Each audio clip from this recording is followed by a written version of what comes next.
내년에 서울의 입주 물량은 더욱더 감소를 한다고 합니다. 그리고 분양가 같은 경우에는 지속적으로 상승을 하고 있는 굉장히 내 집 마련을 하기 어려운 시점에 직면하고 있는 것 같습니다. 임성배 TV 보는가 덴데크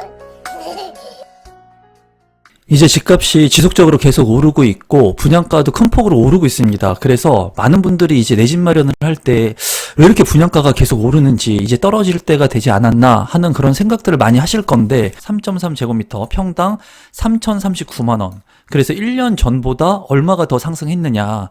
13.6%가 상승을 했다고 해요. 제가 부동산을 경험했던 2003년도부터 지금까지 20년 동안 이 부동산의 분양가, 아파트의 분양가 가격은 지속적으로 상승을 했습니다. 그리고 여러분들께서 지난 날을 좀 회상해 보시면 좋을 것 같아요. 제가 국민학교 다닐 때 버스비가 50원이었던 걸로 제가 기억을 하고 있거든요. 그리고 그때 당시에 오락실, 그때도 뽀글뽀글이 있었던 걸로 기억을 합니다. 그 50원의 2인용이었던 걸로 제가 기억을 하는데, 테트리스라든가 그런 오락실 게임기, 이런 것들이 50원이었고, 제가 고등학교 때가 됐을 때 술값하고 담배값이 똑같았던 걸로 기억을 해요. 700원이었던 것으로 기억을 하는데, 지금은 뭐 오락실에 가면은 1,000원, 2,000원짜리 오락들이 넘쳐나고 있죠. 그리고 지금 현재, 담배 같은 경우에는, 저는 담배를 30살 때 끊었지만은, 담배 같은 경우에는 지금 현재 뭐 5,000원이 넘는 것으로 제가 알고 있습니다. 그래서 물가가 지속적으로 상승하는 만큼 분양 가격이 오른다는 거예요. 여러분들께서 이제 작년에 분양했던 아파트, 그리고 올해 초에 분양했던 아파트, 그리고 지금 분양하는 아파트, 동일 수급권에, 동종 입지에 만약에 분양을 하는 아파트라면 분양가가 계속해서 올라요. 분양가가 비싸다고 생각해가지고 작년에 내가 아파트 분양을 받지 않았지만 올 초가 되면은 또 분양가가 뭐 평당 100만 원 정도 올라 있고, 그런데 이렇게 분양가의 상승이 단기적으로 됐던 게 아니라 제가 20년 동안 부동산을 경험하면서 지속적으로 계속 늘 올랐다는 거예요. 왜냐하면 이제 땅값이 지속적으로 올랐고요. 그리고 인건비가 지속적으로 올랐죠. 그리고 물가가 지속적으로 상승했다는 거예요. 그러다 보니까 이 분양가라고 하는 것도 지속적으로 오르고, 이제 추후에 3기 신도시라던가 분양하는 아파트 분양 물량들 같은 경우에도 분양가가 떨어지기보다는 오를 가능성이 많습니다. 오를 가능성이 많아요. 그렇기 때문에 내 집 마련 한 채는 시기가 빠르면 빠를수록 좋다고 제가 말씀을 드리는 거고, 가격이 설사 떨어지고 분양 가격이 떨어진다고 하더라도 내 집이 꼭 필요하기 때문에 내 집이 꼭 빨리 내 집 마련을 해야 된다는 그런 재테크 마인드, 그리고 내 집 마련에 대한 생각을 갖는 것이 좋다는 거예요. 하지만은 이러한 재테크라든가 부동산을 매입하는 방법들, 그리고 대출 레버리지를 활용하는 방법들, 이런 것들을 학교에서 알려주지가 않죠. 그러다 보니까 대다수의 많은 분들은 돈을 열심히 모아가지고 이제 내 집 마련을 하려고 하는데, 그런 분들이 지금 현재 벼락거지가 됐다는 말씀들을 많이 하시죠. 정말 안타깝기도 한데, 정말 중요한 것은 내 집이 필요한 거를 언제 느끼냐면은 결혼을 하게 되면 이제 느끼게 됩니다. 그리고 아이가 생기면 느끼게 되는데, 제가 봤을 때는 하루라도 빨리 재테크 공부를 함으로써 이 부동산이라고 하는 이 분양가가 왜 상승을 하는지, 화폐 가치가 왜 떨어지는지, 그리고 작년의 분양가와 지금의 분양가와 미래의 분양가는 어떻게 될 것인지, 이런 부분들을 좀 생각하게 된다면은 내가 다소 조금 무리를 하더라도 실거주를 통한 내 집이라고 한다면 빠르게 내 집 마련하는 게 좋다는 생각들을 아마 여러분들이 하실 거라고 생각이 들고, 지금 당장은 아니더라도 공급 물량이 많이 확대되는 시점, 그 시점은 반드시 오게 됩니다. 그 사이클링은 매년 반복이 돼요. 매년이 아니라 매 순간마다 이제 상승기가 오고 하락기가 오는 것처럼 공급 물량이 많을 때가 있고 적을 때가 있고, 이런 수급의 조정이 어렵기 때문에 빵을 찍어내는 게 아니에요, 부동산은. 그렇기 때문에 지금과 같이 공급이 지금 현재 제한돼 있고 적게 돼 있을 때는 3년 뒤에 주택 공급을 늘리기 위해 착공을 많이 하면서 주택 공급을 늘리고,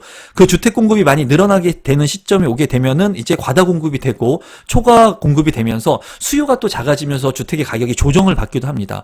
그런 조정 시기가 온다면은 여러분들께서 내 집이 필요한 지역, 그리고 필요한 자금에 맞는 곳에 내 집 마련을 하는 게 현명하다고 제가 늘 말씀을 드리고 있죠. 분양 가격이 오르는 건 둘째 치고, 환경의 기사를 보면은 이제 서울 집값이 미쳤다, 앞으로 더 큰 문제다. 왜 그러느냐?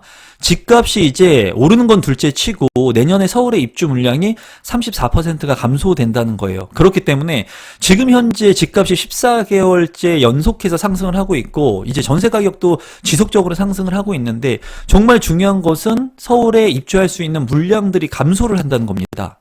기사를 좀 살펴보면은 내년 서울 아파트 입주 물량이 작년 절반 이하로 급감하는 것으로 조사됐다. 올해 예정됐던 서울 아파트 공급 42,400가구 중 절반가량은 연내의 분양이 불투명하다. 정부가 3기 신도시 사전 청약 등을 나서고 있지만 서울 물량은 여전히 턱없이 부족하다는 지적이다. 지금 현재 서울의 아파트 가격은 지속적으로 상승을 하고 있고 그리고 사전 청약 같은 경우에는 서울이 아니라 수도권에 있는 수도권 중에 경기도나 또는 인천 지역에 일부 배정이 되어 있죠. 그러다 보니까 서울이라고 하는 지역에 공급은 되지 않고 재건축이나 재개발을 꽉꽉 묶어 놓으면서 일단은 서울에서 더 초과로 공급될 수 있는 물량들은 없다라는 거예요. 그리고 서울에 있는 물량들을 누가 사가고 있습니까? 우리 국내에 있는 사람들은, 우리 국민들은 대출 규제를 꽁꽁 묶어가지고 15억 원의 초과 물량들 같은 경우에는 대출이 안 나와요. 그래서 살 수가 없지만은 이제 중국이라든가 외국에 있는 사람들이 그러한 물량들을 또 일부 가져간다는 거예요. 서울이라고 하는 도시는 굉장히 매력적인 도시입니다. 전 그 세계로 봤을 때도 한 강이 흐르고 이렇게 강 주변에 있는 아파트의 가격들은 큰 폭으로 오른 사례들이 많거든요. 그렇기 때문에 이 서울이라고 하는 지역 한강 주변에 있는 아파트의 가격은 정말 넘사벽이 되었지만은 다른 나라에서 봤을 때는 그래도 상대적으로 저평가라고 생각을 하고 많은 외국인들이 지금 가져가고 있는 상황이죠. 더욱이나 중국 같은 경우에 중국에서 이제 많이 우리나라 아파트들을 가져가고 있습니다. 그런데 이런 물량들이 이제 턱없이 부족하기 때문에 더 이상 전세 가격과 서울의 아파트 가격이 지속적으로 하락할 수 있는 그런 여지가 있느냐? 지금 현재는 쉽지 않다라는 거죠. 그런데 제가 이런 영상들을 찍는 이유는 이런 불안감을 조성하고 싶은 마음은 1도 없어요. 다만 유튜브 같은 경우 그리고 기사 같은 경우에 긍정적인 메시지를 전달하는 사람이 있고 그리고 부정적인 메시지를 전달하는 사람이 있거든요.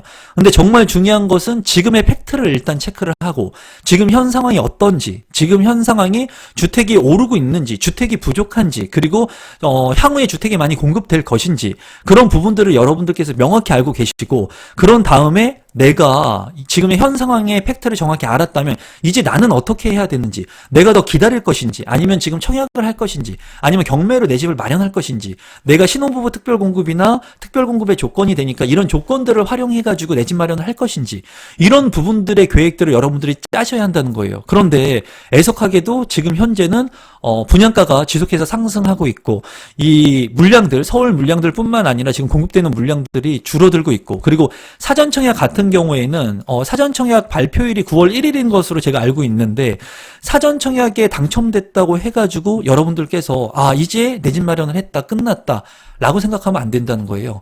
사전청약은 그냥 예약권의 형식이기 때문에 내가 추후에 정말 3년, 4년, 5년 동안 내 집 마련을 못하게 됐을 때 추후에 마지막 보류로 사전청약의 당첨권을 내가 쓸 수 있는 거예요. 그래서 3기 신도시 당첨됐다고 이제 내 집 마련 끝났다라고 절대로 생각하면 안 되고 이 사전청약의 시기가 미뤄질 수 있다고 제가 누누이 말씀을 드렸습니다. 다만 사전청약에 신청하신 분들 그리고 신청하실 분들 이제 올해 사전청약이 있고 또 내년에도 3만 가구의 사전청약이 있죠. 자금이 없으신 분들한테는 더할 나위 없이 좋은 내 집 마련을 할 수 있는 꿈을 꿀 수 있는 희망이 될 수 있는 사전청약의 기회가 될 수 있지만은 자금이 어느 정도 확보되신 분들 그리고 우리 구독자분들 중에 지속적으로 청약을 지금 계속 도전하거나 내 집 마련을 하려고 하시는 분들이라면 사전청약에 너무나 목숨 걸지는 마시고 사전청약을 하되 지금 현재 분양하고 있는 그런 아파트 물량들 제가 지속적으로 여러분들한테 소개를 시켜드리고 있죠. 그런 물량들을 보시면서 내 집 마련할 수 있는 기회들을 여러분들이 잡으시는 게 제가 봤을 때는 좋다라는 거예요. 1주택자 같은 경우에는 그렇다는 겁니다. 하지만 지금 현재는 1주택자뿐만이 아니라 2주택자 이외의 다주택자 분들이 너무나 지금 투자를 공격적으로 하고 있습니다. 지금 현 시점에서는 민간 임대주택 이런 부분들에 있어서 지금 투자자들이 굉장히 공격적으로 투자를 합니다. 민간 임대주택 같은 경우에는 세금에 대해서 자유로울 수가 있고 주택수에 포함이 되지 않고 그리고 전매가 가능하다면 다주택자라도 민간 임대주택을 내가 분양받아서 추첨이기 때문에 또 가점제가 없습니다. 민간 임대 같은 경우에는. 그래서 민간 임대 같은 경우에 내가 당첨이 된 다음에 그 당첨권을 파는 거예요. 그러니까 예전에 프리미엄을 형성받았던 그런 아파트의 분양권 거래가 민간 임대주택 같은 경우에는 어떻게 보면은 지금 대체제의 효과를 활용할 수 있는 수단으로 보이고 있다는 거예요. 그래서 지금 다주택자 분들 같은 경우에는 최근에도 분양했던 민간 임대 같은 경우에 프리미엄이 굉장히 높게 형성돼가지고 지방권 같은 경우에도 랜드마크가 될 수 있는 그런 곳에 민간 임대주택 같은 경우에는 분양 거래가 굉장히 많이 이루어지고 있습니다. 그래서 지금 현재 많은 분들이 다주택자 분들도 굉장히 공격적으로 지금 현재 이렇게 경기가 안 좋은데도 불구하고 제 주변에 있는 투자자 분들도 굉장히 공격적으로 투자를 하고 있다는 거예요. 물론 저 역시도 제가 감내할 수 있는 부분 내에서 열심히 노력을 하고 있습니다. 그런데 1주택자가 아닌 무주택자 분들 그리고 다주택자가 아닌 무주택자 분들은 지금 현 시점에서 집값이 너무나 많이 올랐다는 그런 생각들을 하시면서 주저하고 있는 분들이 많아요. 그리고 저는 그런 분들한테 무리해서 주택을 마련하라고는 얘기하지 않습니다. 하지만은 지금 현재의 상황에서 다주택자들이 포지션을 어떻게 가져가냐면 주택수를 무리해서 늘리진 않습니다. 무리해서 늘릴 필요도 없고 늘리진 않아요. 왜냐하면은 지금 취득세 중과가 3주택자 같은 경우에는 12%예요. 12%. 5억짜리 아파트를 분양받으면은 6천만 원입니다.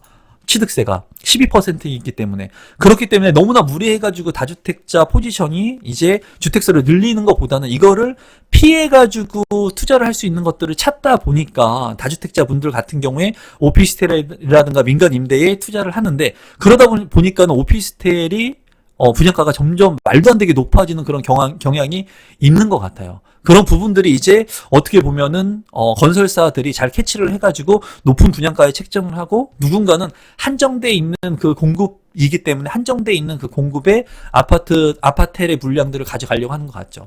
그래서 지금 현재 분양가가 앞서 살펴본 것처럼 지속적으로 오르고 있고 그리고 지금 현재 공급 물량이 많이 적고 그리고 전세 물량들이 많이 줄어들고 있고 이러다 보니까는 무주택자 분들 같은 경우에는 지금 설 자리가 없습니다. 없는데 여러분들께서 사전 청약이라고 하는 것을 통해 가지고 내 집 마련을 할 수 있는 기회들을 일단 만드시고 첫 번째는 저라면은 그렇게 할 것 같아요. 사전 청약을 일단 집중하고 그리고 나서 내가 감내할 수 있는 자금을 가지고 주택을 마련할 수 있는 곳에 주택을 마련할 것 같아요. 그리고 지금 현 시점에 사전 청약이라고 하는 것이 있기 때문에 많은 사람들이 무주택 기간을 유지하려고 그럽니다.